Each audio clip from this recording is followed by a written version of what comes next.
Desde o alvorecer da civilização humana, uma sombra luminosa nos persegue e nos fascina de forma incessante.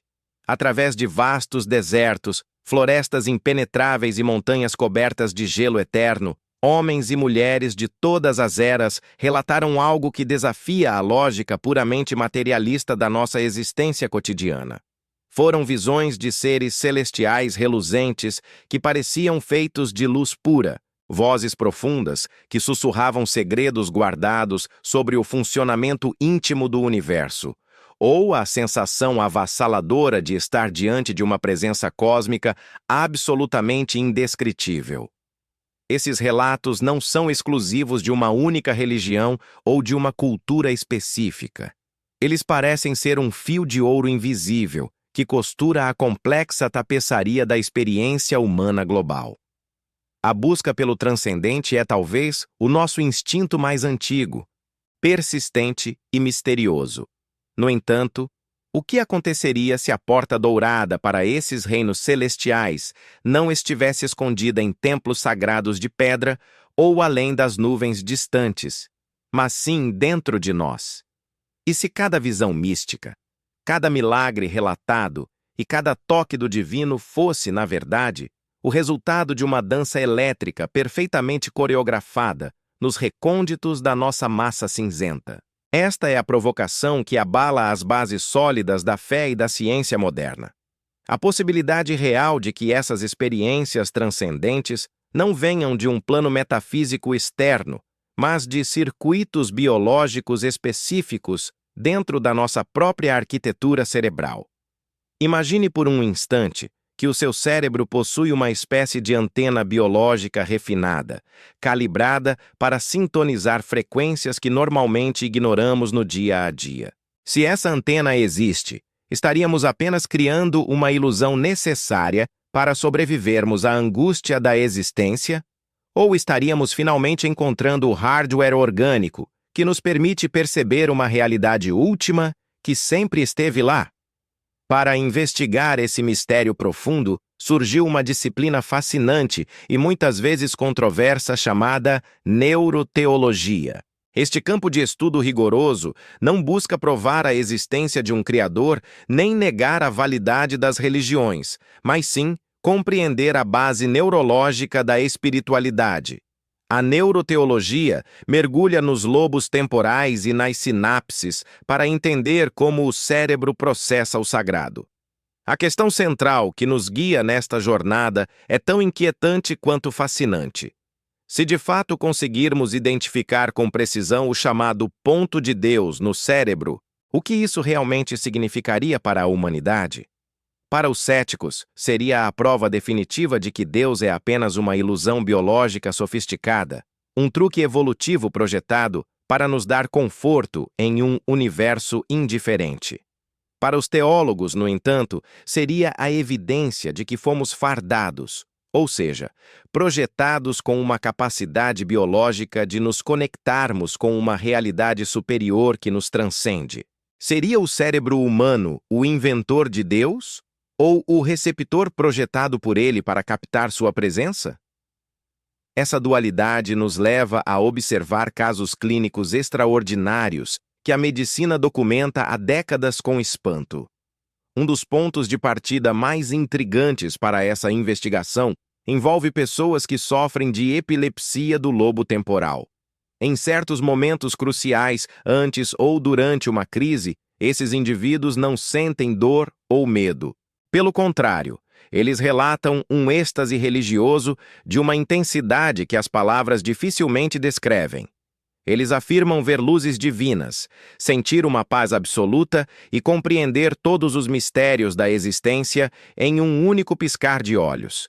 Essas experiências mudam suas vidas, transformando ateus em devotos fervorosos. Essas evidências sugerem que o lobo temporal é o palco onde o drama da fé se desenrola com vigor dentro de nós. Antes de continuarmos a explorar esses experimentos e o que eles revelam sobre nossa alma, inscreva-se no canal e conte para nós nos comentários de onde você está assistindo a este vídeo. Queremos saber até onde essa conversa sobre o divino está chegando.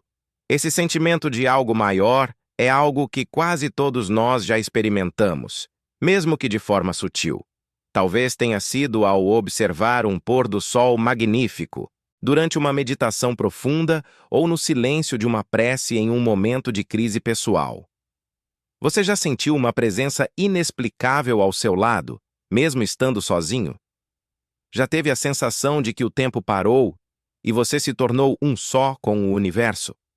Essas experiências subjetivas, que muitas vezes guardamos em segredo por medo de julgamentos, podem ser a chave para entendermos nossa própria biologia interna. O impacto dessas sensações é imenso, pois nos força a questionar a natureza da nossa própria consciência. O enigma da transcendência não é apenas um debate acadêmico, é uma jornada pessoal sobre o que significa ser humano e como nossa mente constrói a realidade. À medida que avançamos, descobriremos que a ciência está começando a mapear as fronteiras entre o céu e a terra, e essas fronteiras estão localizadas logo atrás das nossas têmporas, em um território onde a eletricidade se transforma em espírito.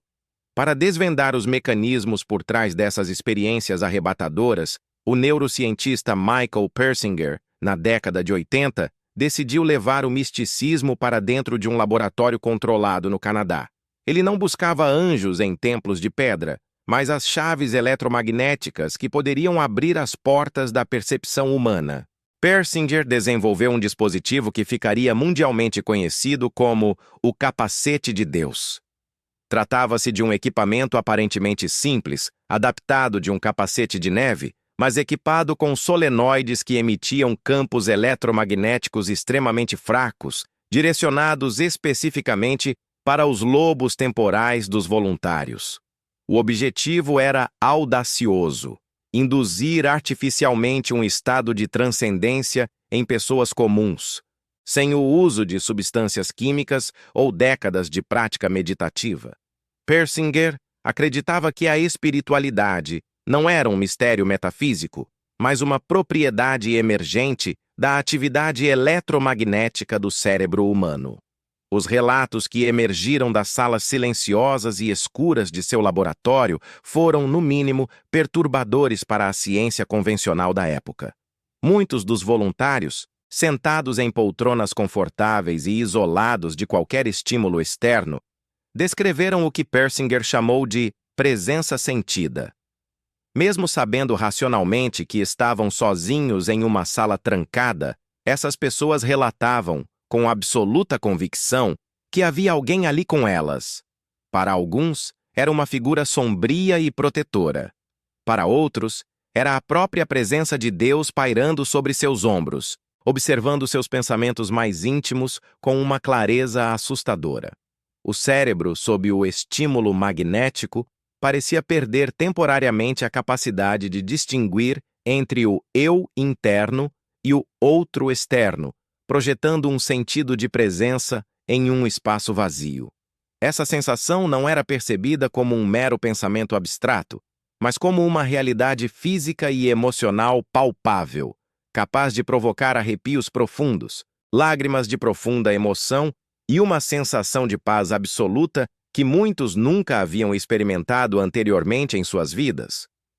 A escolha de Persinger pelo lobo temporal não foi aleatória, mas fundamentada em uma compreensão profunda da nossa arquitetura neural. Essa região do cérebro, localizada logo atrás das têmporas, é uma das mais complexas e fascinantes da nossa anatomia. Ela não apenas processa sons e a estrutura da linguagem, mas atua como um mestre de cerimônias na atribuição de significado emocional aos eventos da nossa existência cotidiana. É no lobo temporal que o fluxo do tempo é esticado ou comprimido, e onde as memórias ganham a cor vibrante da importância pessoal. Quando essa área é estimulada artificialmente, o cérebro pode interpretar sinais internos errôneos como se fossem estímulos externos de grande magnitude cósmica. É como se o lobo temporal dissesse ao resto do sistema nervoso: isto que você está sentindo agora não é apenas um pequeno pulso elétrico, é uma verdade fundamental e eterna do universo. Essa ponte direta entre a eletricidade cerebral e a convicção absoluta é o que permite que um fenômeno puramente biológico seja vivido como uma epifania espiritual transformadora e inquestionável pelo sujeito. Essa descoberta lançou uma nova luz sobre figuras históricas que moldaram a espiritualidade humana ao longo dos milênios através de seus relatos místicos. Tomemos como exemplo o brilhante escritor russo Fyodor Dostoiévski. Ele sofria de uma forma específica de epilepsia do lobo temporal e descrevia seus momentos pré-crise, a famosa aura, como instantes de harmonia eterna e uma alegria divina indescritível. Para Dostoiévski, esses segundos de hiperatividade elétrica eram mais reais do que toda uma vida de sobriedade cotidiana. Através dessa lente científica moderna, o sistema límbico, o centro emocional mais profundo do nosso cérebro, desempenha um papel crucial na validação dessas experiências. Quando o lobo temporal entra em ressonância com o sistema límbico, estruturas como a amígdala e o hipocampo disparam uma carga intensa de neurotransmissores que selam a experiência com o selo da certeza absoluta. Não é apenas uma visão passageira ou uma fantasia. É uma sensação de verdade suprema que o intelecto lógico não consegue questionar ou desmontar facilmente. É por isso que, mesmo após o término do estímulo no laboratório de Persinger, muitos voluntários permaneciam profundamente mudados, incapazes de negar o que sentiram, independentemente de suas convicções anteriores. Curiosamente, até mesmo ateus convictos reagiram ao estímulo artificial do capacete de Deus. Embora não relatassem a visão de deuses tradicionais ou anjos bíblicos, eles sentiam presenças inexplicáveis, flutuações na consciência ou uma expansão do ser que desafiava sua visão de mundo puramente materialista. Eles descreviam a sensação como uma energia cósmica, uma consciência universal ou uma distorção do próprio espaço-tempo. Independentemente da interpretação cultural ou religiosa, o hardware para o misticismo estava lá, presente e funcional. Isso provou que a capacidade de sentir o sagrado é uma característica inerente à biologia humana, uma ferramenta evolutiva que parece estar profundamente integrada em nossa estrutura emocional. O cérebro parece ser um dispositivo preparado para nos conectar ao que não podemos ver, mas que ele insiste em nos mostrar como a realidade mais pura e genuína que existe. Para expandir essa fronteira além dos experimentos pioneiros de Michael Persinger, a ciência moderna deu um salto qualitativo com o trabalho de Andrew Newberg, um dos maiores nomes da neuroteologia contemporânea. Newberg decidiu levar a investigação para um novo patamar, utilizando a tecnologia de scanners de fMRI para observar o cérebro em estados de fé espontânea e profunda. Ele estudou exaustivamente monges tibetanos em meditação e freiras franciscanas imersas em orações contemplativas. Ao mapear o fluxo sanguíneo cerebral desses voluntários no exato momento em que atingiam o ápice de sua conexão espiritual, as imagens revelaram que a espiritualidade não é apenas um sentimento vago, mas uma sinfonia de atividade neural coordenada, onde certas áreas brilham intensamente enquanto outras, curiosamente, se silenciam por completo. O ponto mais fascinante dessa descoberta reside na desativação do lobo parietal superior posterior.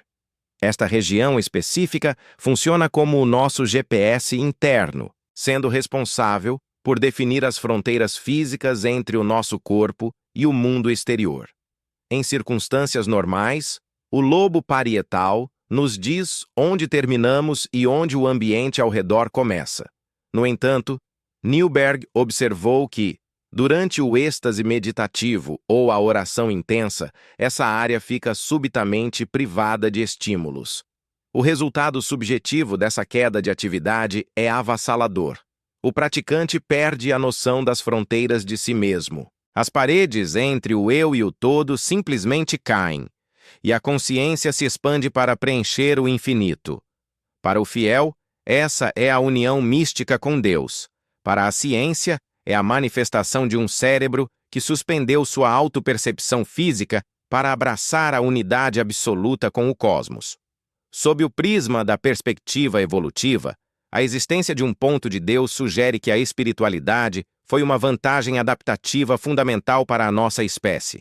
A fé funcionou como uma poderosa ferramenta de coesão social ao longo de milênios de história humana. Grupos que partilhavam rituais e experiências transcendentais criavam laços de confiança e cooperação mútua muito mais fortes, o que lhes conferia uma vantagem competitiva essencial sobre tribos desunidas. Além disso, a capacidade de sentir uma presença superior atua como um regulador emocional de elite, reduzindo drasticamente o estresse e a ansiedade perante a inevitabilidade da morte. Evoluímos para sermos seres espirituais porque o sentido de propósito e a conexão com o eterno nos tornaram biologicamente mais resilientes e corajosos diante das incertezas paralisantes da vida. Entretanto, a identificação desses mecanismos físicos alimenta um debate filosófico que desafia as nossas convicções mais profundas. Localizar o circuito cerebral da fé significa que o divino é apenas uma ilusão química sofisticada criada pela evolução? Muitos cientistas e pensadores acreditam que o fenômeno é mais complexo. Eles recorrem frequentemente à metáfora da visão. Entender como a retina e o nervo óptico funcionam para processar as cores não torna o pôr do sol menos real. Apenas descreve o equipamento necessário para percebê-lo. Da mesma forma, os circuitos neurais poderiam ser vistos como a biologia da receptividade. Se existe uma dimensão espiritual, o cérebro precisaria de ferramentas específicas para captá-la. Nesse sentido, os neurônios seriam a antena necessária para sintonizar frequências que transcendem a percepção material cotidiana. Chegamos então ao fim desta jornada com uma pergunta que permanece no centro da consciência humana. O nosso cérebro é um projetor ou uma antena? Ele cria a imagem da divindade para nos proteger do vazio? Ou ele sintoniza uma presença que já permeia silenciosamente toda a realidade? Talvez a verdade resida em um ponto de equilíbrio, onde a biologia e o misticismo deixam de ser adversários para se tornarem parceiros. A neuroteologia revela que fomos desenhados para a transcendência e que a busca pelo sagrado está escrita em nossa arquitetura sináptica. A descoberta desse ponto neural não encerra o mistério, mas o aprofunda, transformando a ciência em uma ferramenta de admiração diante da complexidade da alma humana. Essa exploração sobre como nossos neurônios sentem o sagrado nos convida a refletir sobre a nossa própria essência. A explicação biológica altera a forma como você percebe a sua própria espiritualidade. O conhecimento da ciência torna o misticismo menos autêntico ou ainda mais milagroso em sua complexidade técnica. Convidamos você a compartilhar sua visão nos comentários e a continuar explorando a fascinante neurociência da consciência através de leituras especializadas. Pois, ao final de tudo, entender o que acontece dentro de nossa mente é o primeiro passo para compreendermos o nosso verdadeiro lugar neste universo vasto e misterioso, que insiste em nos sussurrar segredos eternos através das nossas próprias sinapses e orações silenciosas.